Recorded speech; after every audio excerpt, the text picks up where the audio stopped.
Saturday is the final film we'll talk about on today's show, and that's French comedy, tragic comedy, Marguerite. Yeah, so Marguerite is directed by Xavier Giolani. It's been picking up a lot of praise back in native France and lots of positive reviews here as well. Mm-hmm. Basically, it's an opera singer played by Catherine Frot, who is basically, she's in a bubble where she believes she is one of the best singers around when actually she's probably the worst singer on the planet. Yeah. She's really bad, and her whole entourage around her and her husband of many years and her servant Mandelboss all decide, well, they all help bring up her ego and basically make her believe that she is a much better singer than she is when actually she's tragic.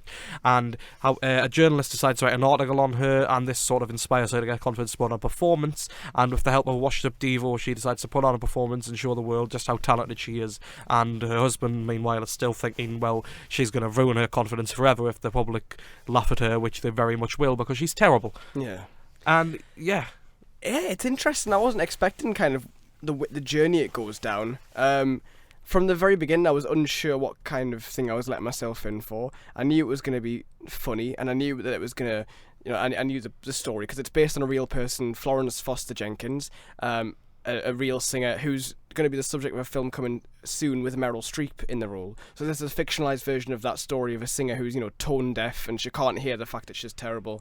But the interesting thing about the film is that it explores what goes into this kind of delusion. It really plays up on the fact that it's a delusion and not like ego and stuff, which I thought was really interesting. It's very funny. I like the plots that run side by side of the singer who can actually sing, and then you've got in the center of those two stories the anarchists who kind of meet Marguerite and make her what she is through some kind of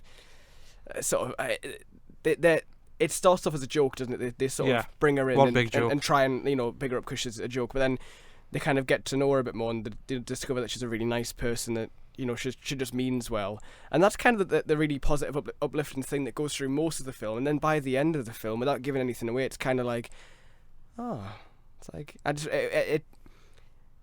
the ending was strange for me. If you've seen the film, you'll know that it's quite a strange ending. What happens at the very, very end of the film is peculiar. I like the all the way through. You've got the servant who takes the photographs. He's the best part of the film. And they kind of punctuate the chapters of the film, which is really cool. And you've got like the slideshow at the end of all the photographs.